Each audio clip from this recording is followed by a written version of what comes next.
Good morning everyone. आज हम बात करेंगे fundamental rights article 21 and 21A। जैसे कि लास्ट वीडियो में आप देखा था कि मैंने आर्टिकल्स कवर किए थे, आर्टिकल 12 to 20। आज हम डिस्कस करेंगे 21 और 21A के बारे में। आर्टिकल 21 क्या कहता है? Protection of life and personal liberty. No person shall be deprived of his life और personal liberty except according to the procedure established by law।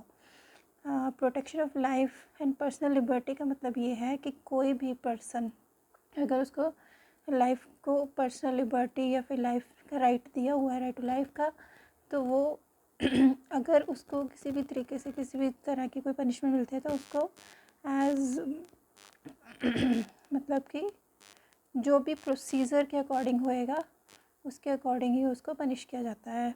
इसको हम एक केस, इसमें इसके जो दो फेमस केसेस हैं मैं उसके हिसाब उसकी फॉर एग्जांपल दे के आपको समझाती हूँ, अगर आपको ऐसे समझ नहीं आ रहा तो। इसका फर्स्ट केस था ए के गोपालन वर्सेस स्टेट ऑफ मद्रास का केस था 1950 था। इसके अंदर ए के गोपालन एक कम्युनिस्ट लीडर थे जिनको डिटेन कर लिया गया था बाय प्रिवेंटिव डिटेक्शन एक्ट के अकॉर्डिंग। फिर उन्होंने court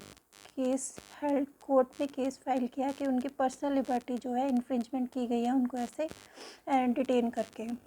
but court held that कि वो जो है वो एक्ट के अकॉर्डिंग, जैसे कि प्रिवेंटिव डिटेंशन एक्ट 1950 बना हुआ है उसके अकॉर्डिंग उनको डिटेन किया गया है। इसमें उनकी कोई भी पर्सनल लिबर्टी जो है इन्फ्रिंज नहीं हुई है। अकॉर्डिंग टू लॉ ही उनको डिटेन किया गया है।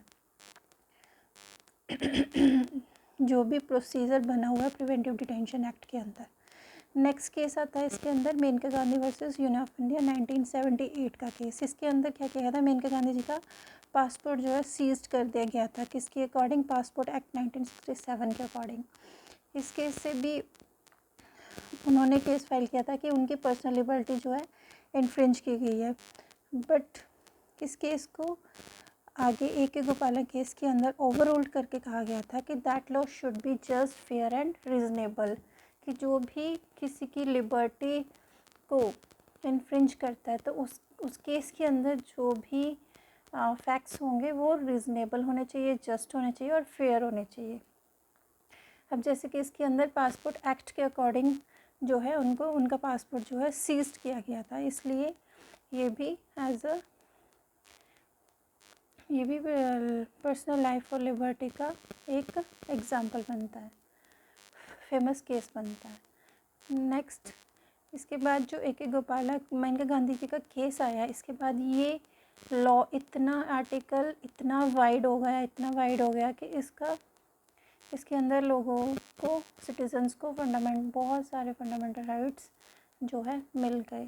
फंडामेंटल राइट्स भी मतलब कि पर्सनल लिबर्टी के ऊपर राइट मिल गए, लाइफ और पर्सनल, जैसे कि right to live with human dignity, offence of adultery unconstitutional, right to livelihood, right to die, right to privacy, right to sleep, right to education, right to free legal aid and aid is a fundamental right, right to shelter, right to clean environment. इन जो ये सब कुछ rights provide किए गए citizens को, इनको एक फेमस केसेस के साथ ऐड ऑन किया गया। उसके रिगार्डिंग जितने भी केसेस होंगे उसको आप खुद रीड कर सकते हैं। नेक्स्ट हम बात करते हैं right to education, article 21A के बारे में। आर्टिकल 21A के अंदर फ्री एंड कंपल्सरी एजुकेशन दी जाएगी स्टेट के अकॉर्डिंग। किसको?